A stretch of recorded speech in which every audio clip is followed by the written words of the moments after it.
Tout ce que vous allez voir est basé sur des faits réels. Il n'aurait jamais dû ouvrir cette lettre.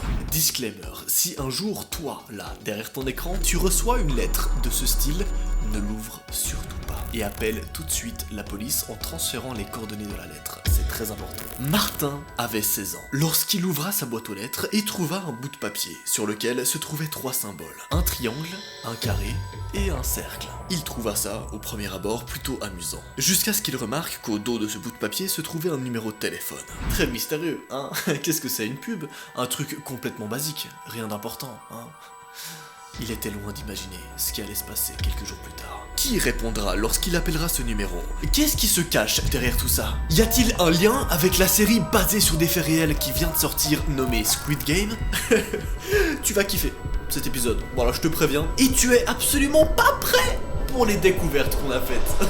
Bref, j'espère que vous avez passé une bonne rentrée. Dans tous les cas, prends tes petits popcorn, installe-toi bien, éteins la lumière, et on est parti pour un nouvel épisode de Secrets Up!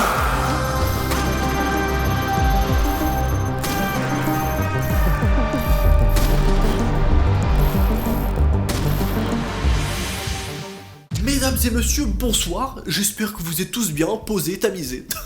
Parce qu'aujourd'hui, mon gars, ça va travailler! On a du pain sur la planche et cette enquête va être fabuleuse.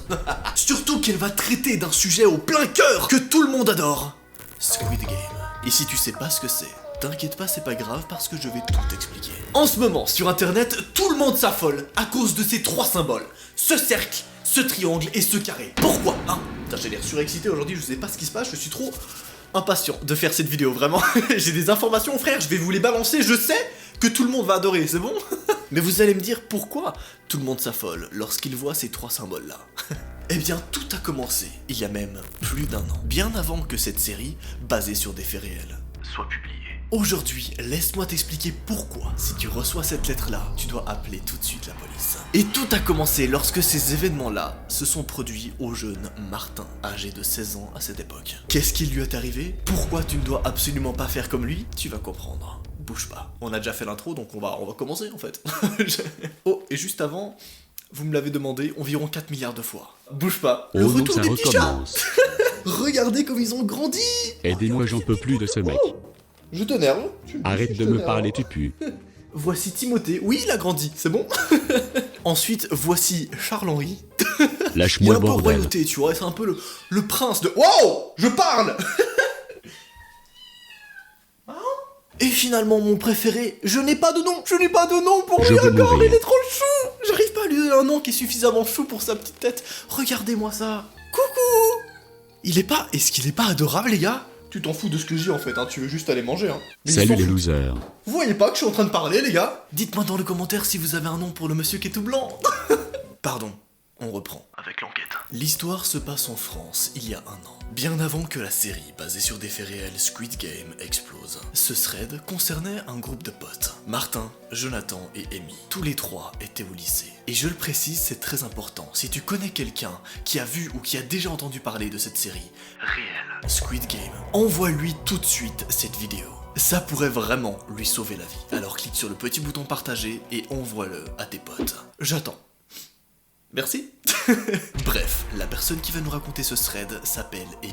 Mais tout d'abord, afin que tu puisses comprendre tout ce que je vais t'expliquer, revenons aux sources. Il est important que je vous fasse une petite présentation des 3 personnages présents dans le thread. D'abord, il y a la personne qui raconte le thread, Amy. C'est une fille studieuse et elle souhaite devenir professeure. Elle travaille beaucoup, mais elle ne dit jamais non à quelques soirées avec ses amis. Elle vit seule dans un petit studio. Puis, il y a le beau gosse, Jonathan. Jonathan est un gars assez calme, voire timide. Il incarne un peu la maturité du groupe. Lorsque les 3 vont au bar, c'est un peu le Sam du groupe. En gros, il ne boit pas. Il habite en colocation avec 2 autres personnes, mais elles ne feront pas partie de l'histoire. Et enfin, voici Martin.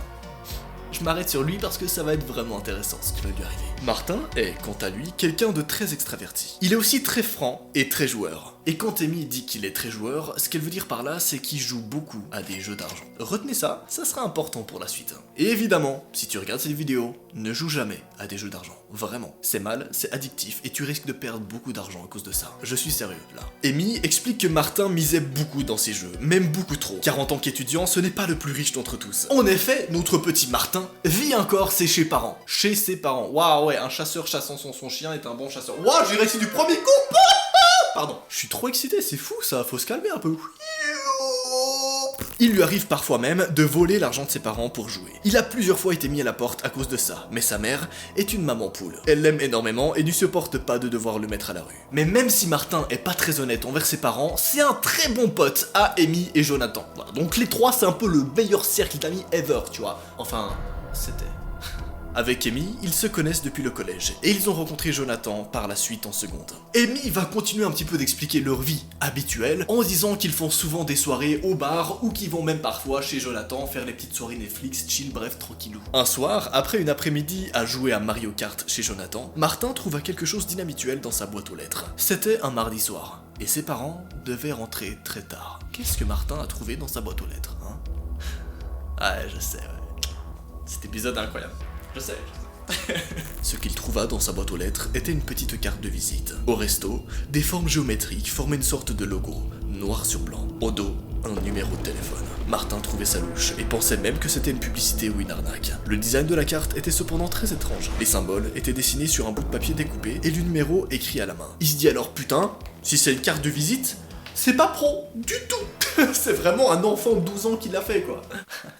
Il va vite se rendre compte qu'il a totalement fait erreur. Martin ne tarde alors pas de partager ce qu'il a trouvé à ses amis. Et voici donc la conversation par message que la police a retrouvée sur son téléphone. Mon gars, accroche-toi bien, ça va être fou.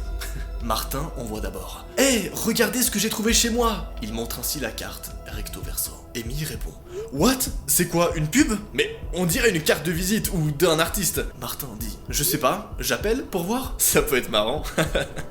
À ta place, j'éviterai. Ça risque d'être un appel surtaxé. C'est peut-être une arnaque pour voler ton argent. Amy sur le groupe dit. Ah oui, j'avoue, pas con hein. Mais Martin décide de ne pas en tenir compte. Il dira, bon, de toute façon, je suis plus à ça près, MDR. Eh, tout doux, je pense que tu dois assez de fric comme ça à ta mère. Oh, ça va, pardon, madame. Jonathan, sur ce groupe d'amis, insistera et dira, Amy a raison, je te déconseille d'appeler quand même. On peut même pas se renseigner dessus, y a aucun nom. Et si on cherche le numéro sur internet, ça donne rien non plus. T'inquiète pas, Martin va pas appeler. Non, je déconne.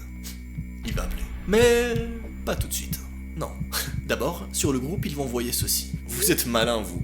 Bon, ok, je vais la jeter. Très bonne décision. Bon, on se voit demain. C'était cool aujourd'hui. À demain, bisous. La bise. À demain. Un groupe de potes qui s'entendent très bien. Tout va bien dans le meilleur des mondes. Rien ne pourrait mal tourner, bien sûr que non. Mais tout va commencer à partir en couille le lendemain.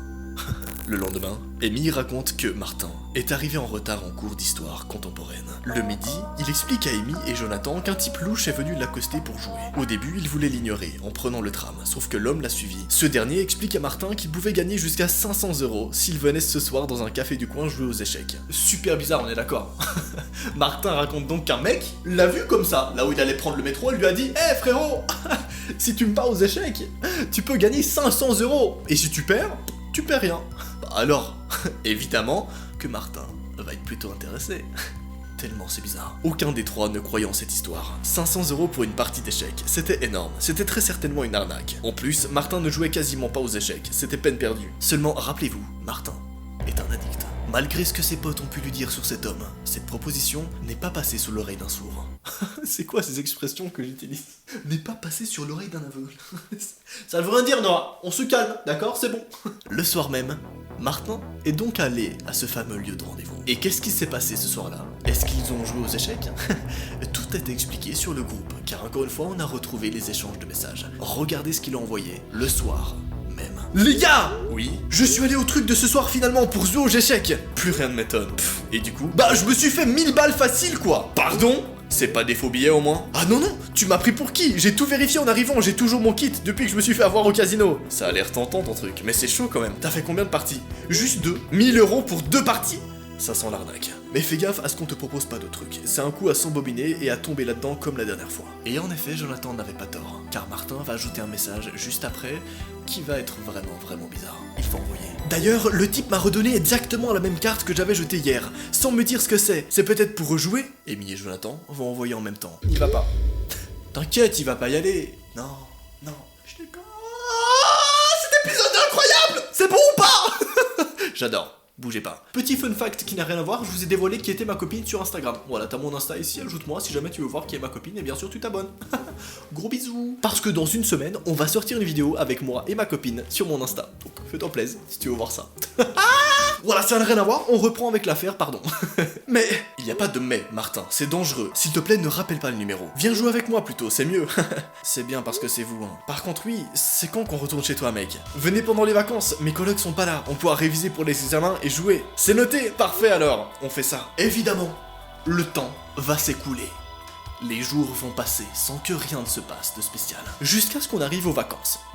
Ces fameuses vacances durant une semaine pour les 3 étudiants. Ils n'ont pas prévu grand chose à part se reposer. Et encore une fois, Martin va envoyer un message sur le groupe. Les gars, j'ai recroisé le type qui m'avait donné la carte. Et du coup, il m'a expliqué ce que c'était, mais il était grave flippant. Pourquoi? Il m'a dit que le but était de jouer pour avoir une chance de faire gagner de l'argent aux gens qui ont des problèmes financiers. Ça a l'air sympa comme projet. Non mais le plus flippant, c'est que le gars, je le connais pas et il sait que j'ai des soucis avec l'argent. Ouais, c'est vraiment louche. C'est ultra flippant. Puis comment il a pu se renseigner là-dessus aussi? Je sais pas, c'est chelou. Plus tard, nos 3 potes, Amy, Martin et Jonathan, se sont retrouvés chez Jonathan pendant 2 jours pour réviser. Martin n'avait pas l'air en forme, il semblait préoccupé. Ou du moins, c'est ce qu'avait remarqué Amy, en tout cas. Elle lui a demandé ce qui se passait, mais il ne souhaitait pas en parler. Et c'est le soir même que Martin va avouer à Amy qu'il hésite fortement de jouer à ce fameux jeu.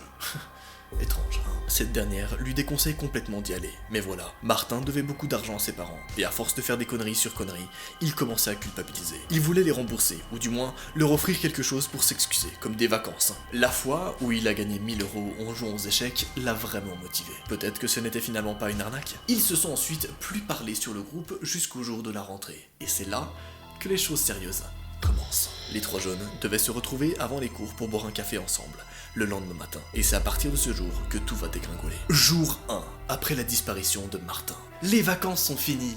Il est 8h du matin. Amy et Jonathan attendent Martin au lieu de rendez-vous. Au bout d'1 heure, ils sont toujours sans nouvelles. Ils envoient alors un message à Martin, mais aucune réponse. Martin ne répond pas. Ils envoient « Salut, t'es où? Tu viens? On t'attend !» Mais personne ne répond. Ils décident alors de l'appeler. Et voici un extrait de l'appel.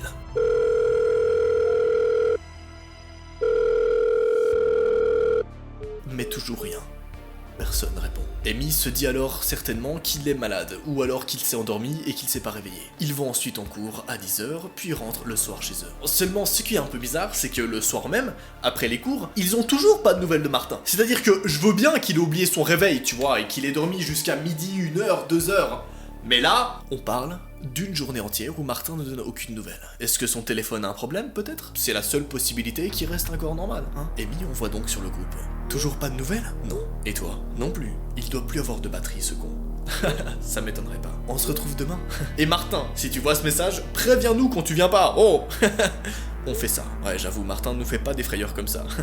Bon, allez, à demain. La bise. Un échange de messages sur le groupe, encore complètement normal. Il ne se doutait pas du tout de ce qui se passait en réalité à ce moment-là. Jour 2. Toujours sans aucune nouvelle. Martin, qu'est-ce qu'il fout? Je sais pas. J'arrive à la fac d'ailleurs. Ok, je t'attends. Voici les seuls messages qu'on a retrouvés ce matin-là dans le groupe. Comme vous pouvez le voir, toujours pas de nouvelles de Martin. Amy pensait à ce moment-là qu'il faisait la grasse matinée. Peut-être qu'il avait séché hier parce qu'il était allé en boîte la veille. C'était le genre de gars à sortir en boîte dès qu'il pouvait. L'inverse de Jonathan, qui lui préférait bosser. Encore une fois, le soir même, Jonathan envoie sur le groupe. Bien rentré? Ouais, nickel. Par contre, ça m'inquiète là pour Martin. Ouais, moi aussi. Il est peut-être malade? Sûrement, mais au point de plus répondre pendant 2 jours? On sait jamais. Tu veux qu'on passe chez lui demain après-midi? Ouais, pourquoi pas? 3e jour, après la disparition de Martin. Cette affaire, les gars, je la kiffe. Je sais que toi, là, derrière ton écran, tu kiffes ça. Ces petits moments tranquilles où après les cours, tu peux te déconnecter, te mater un épisode de Secrets. Et oh là là, c'est un plaisir. Ça, je sais que vous adorez et ça me fait tellement plaisir. On est bientôt 2 millions d'ailleurs sur cette chaîne, c'est fou. Bref, 3e jour. Amy, on voit sur le groupe. Je finis de manger avec les filles et on se rejoint pour aller chez lui. Ça te va? Ok, bon app. Au bout de 72 heures de disparition, les choses se compliquent. À moins qu'il ait perdu son téléphone, il aurait dû les appeler ou leur envoyer des messages. Amy et Jonathan décident donc de passer chez ses parents après les cours. Arrivé sur place, c'est la mère de Martin qui ouvre la porte. Une dame très aimable et gentille d'après Amy. Jonathan lui explique qu'ils sont venus voir Martin car ils étaient sans nouvelles depuis 3 jours. Mais ça ne se passe pas comme prévu. Amy nous explique que la mère de Martin avait l'air vraiment étonnée qu'il soit là. C'est alors qu'elle leur dit que la dernière fois qu'elle l'avait vu, c'était il y a 3 jours, le dimanche soir. Martin lui aurait dit qu'il allait chez Jonathan pendant 6 jours pour pouvoir travailler ses cours. C'est une nouvelle qui va surprendre tout le monde, parce qu'évidemment Jonathan n'était pas du tout au courant. Et ça explique que Martin a menti à ce moment-là. Mais qu'est-ce qu'il a fait, à la place? Personne ne sait où il est. C'est impossible de localiser son téléphone. L'affaire devient de plus en plus inquiétante. La mère de Martin et les deux amis ne tardent plus et foncent au commissariat pour déclarer la disparition. Là-bas, ils ont chacun été interrogés. Les policiers ont posé des questions dans ce style. Avait-il une copine ou un copain chez qui il aurait pu loger? Avait-il des projets pour la semaine? Est-ce qu'il y a eu un événement bizarre qui aurait pu expliquer sa disparition? C'est là que Amy a eu un flash très important. Elle s'est souvenue de l'homme bizarre qui l'a croisé plusieurs fois, et la carte. C'était les seuls éléments qu'elle pouvait donner aux policiers. Heureusement que Martin avait pris une photo des deux côtés de la carte. Mais est-ce que ça a un lien avec sa disparition? Jour 4 après sa disparition. Début des recherches. Amy n'a pas pu suivre les recherches des policiers, en tout cas de près. Ils n'ont pas pu trouver grand chose. Mais quelque chose apparaissait dans les journaux télé du matin. Il n'y a pas que Martin qui a disparu. Au cours des 3 derniers jours, beaucoup de disparitions ont été enregistrées. Elles ont toutes un même point commun, la carte de visite au motif géométrique. Cela saute aux yeux de Amy. L'homme bizarre qui proposait des jeux d'argent était vraiment très louche, voire dangereux. Est-ce qu'à lui seul a pu faire disparaître autant de monde, ou avait-il des gens pour l'aider? Amy n'en savait rien. Il était encore trop tôt pour le découvrir. Elle décide alors d'envoyer un message à Jonathan. T'as vu les infos? Apparemment, les disparus ont tous reçu une carte comme celle de Martin. Ouais, je suis en train de regarder, c'est vraiment louche.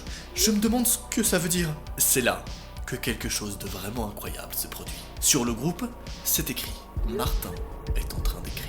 Amy envoie donc « Martin, es-tu là ?» Tout s'emballe. Martin était en train d'écrire pendant quelques secondes. Amy panique. Avait-il encore son téléphone? Allait-il leur donner des infos? Mais rien, il s'est arrêté d'écrire. Amy n'attendra pas une minute de plus pour l'appeler. Mais lorsqu'elle clique sur le contact de Martin, un message s'affiche. Ce numéro n'est pas attribué. Qu'est-ce que cela veut dire? Il était pourtant en train d'écrire.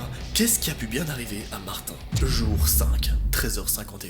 Le lendemain, Amy rallume la télé pour suivre les infos. On ne parle que des disparus. Pourquoi? Tout simplement parce que le nombre de disparitions a dépassé la barre des 6 disparus. C'est énorme. Et ce n'est pas possible. Il ne peut pas y avoir que cet homme bizarre que Martin a rencontré il y a plus d'une semaine. C'est la panique pour Amy.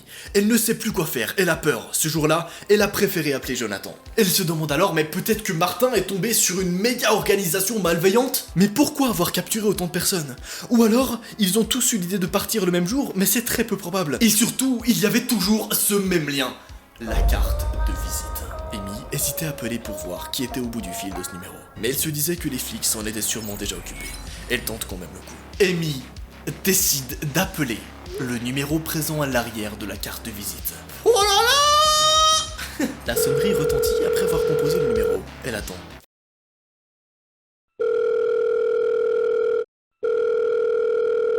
Mais personne ne répond. Ça raccroche juste. Il n'y avait pas de messagerie vocale, c'était bizarre. Mais Amy laissa tomber. Les policiers doivent sûrement s'en charger. Le soir, elle rallume la télé en quête d'autres nouvelles. Il y a eu un nouveau lien entre toutes ces disparitions. Les problèmes d'argent. Amy se dit alors que peut-être toutes les personnes qui ont été kidnappées ou ont été enlevées avaient tous des problèmes d'argent. Comme l'avait Martin. Elle l'envoie donc sur le groupe. Ça me gonfle, j'ai vraiment peur pour Martin là. T'en fais pas, je suis sûr que ça ira, on aura des nouvelles dans quelques jours. Et si on n'en a pas? Amy, calme-toi, repose-toi, il le faut. Ça te fatigue tout ça. Je sais, pardon, mais je stresse beaucoup. Et moi donc, quand j'y pense, c'est quand même louche que le type qui l'a croisé connaissait ses problèmes financiers. Tu penses qu'ils l'ont visé pour ça? Ah oui, c'est vrai, peut-être, mais du coup, est-ce que ça serait la même chose pour les autres personnes? Sûrement. Mais pourquoi viser les personnes qui n'ont pas beaucoup d'argent en leur promettant d'en gagner? C'est comme guider un cochon avec une carotte, tu sais. Ouais, mais pour que 6 personnes finissent par se faire kidnapper, quand même, bordel. Les choses vont s'intensifier le 6e jour. Le jour suivant, Amy retourne en cours. Elle était déboussolée depuis tout ce temps et n'arrivait pas à bouger de chez elle. Elle avait peur de disparaître aussi et de retrouver Martin dans un très mauvais état. Jonathan l'avait aidé à rattraper ses cours, mais ce jour-là, elle s'est motivée à y retourner. Il le fallait bien, la vie n'allait pas s'arrêter de sitôt. Les policiers faisaient leur boulot et ils allaient retrouver Martin, c'est sûr, elle en était certaine. Enfin, elle aurait aimé leur faire confiance. Amy a comme un très mauvais pressentiment. Elle le refoule, en se disant que le stress et la peur lui faisaient ressentir cela, mais avait-elle raison? Et si quelque chose de très grave s'était passé? Ou était en train actuellement de se passer? Le soir, Amy n'arrive pas à dormir, alors elle décide d'aller dormir chez Jonathan. Ce n'était pas bon de rester seul chez soi, à broyer du noir. En rentrant, il se pose et s'installe pour manger un petit truc. Jonathan allume la télé pour regarder une série, histoire de penser à autre chose. Mais il tombe sur les infos. Il allait zapper jusqu'à ce qu'il entende une information très importante. L'un des disparus a été retrouvé. Oh my god! Pouh! attendez, avant que tout le monde soit de bonne humeur, laissez-moi vous expliquer dans quelles circonstances et qu'est-ce qui s'est passé, hein. Il est incroyable cet épisode, hein. Je sais que vous adorez en ce moment les épisodes de Secrets, ils sont à chaque fois mais beaucoup mieux, n'hésite pas, hein. Dès que t'as fini de regarder celui-là, tu vas voir d'autres épisodes de Secrets, tu te fais plaisir, tu t'abonnes. L'un des disparus avait été retrouvé. Les deux amis écoutent attentivement les infos. C'était un homme de la quarantaine, il avait des cernes et avait l'air très fatigué, très perturbé aussi. La personne a été retrouvée la veille et a été hospitalisée puis interrogée. Les policiers n'ont pas pu avoir plus d'informations. Le policier qui témoignait aux infos expliquait que l'homme avait l'air sous le choc. Ils ne savent pas ce qu'il s'est passé là où ils étaient. Ce qu'ils étaient certains, c'est que tous les disparus se sont retrouvés au moins une fois dans un même lieu. Sauf que le mec, hein, ce gars-là qu'on a retrouvé, ce mec disparu, a dit une chose. Et cette chose-là est vraiment choquante. Le policier explique la chose suivante. Lorsqu'on lui a demandé ce qui était arrivé aux autres, l'homme a répondu qu'une chose, ils sont perdus. Holy fucking shit. Mesdames et messieurs, ça fait actuellement 3 heures que je tourne cet épisode. C'est donc la fin de cette première partie sur cette affaire. Mais rassure-toi, la prochaine partie arrive très bientôt. Alors attention, tu t'abonnes, tu actives la cloche et sois prêt. Parce que dans quelques jours, la prochaine partie va sortir et t'es absolument pas préparé pour les découvertes qu'on a faites. Et évidemment, bienvenue à tous les nouveaux qui aujourd'hui ont rejoint le Cookie Gang. On est énorme, on est une famille les gars, c'est bon ou pas? Une famille qui adore regarder des putains d'histoires réelles avec des petits popcorn tranquillement le soir. Oublie pas de t'abonner sur Instagram si tu veux voir la vidéo que je vais faire avec ma copine. C'était Noah, ce fut un plaisir. Pouh!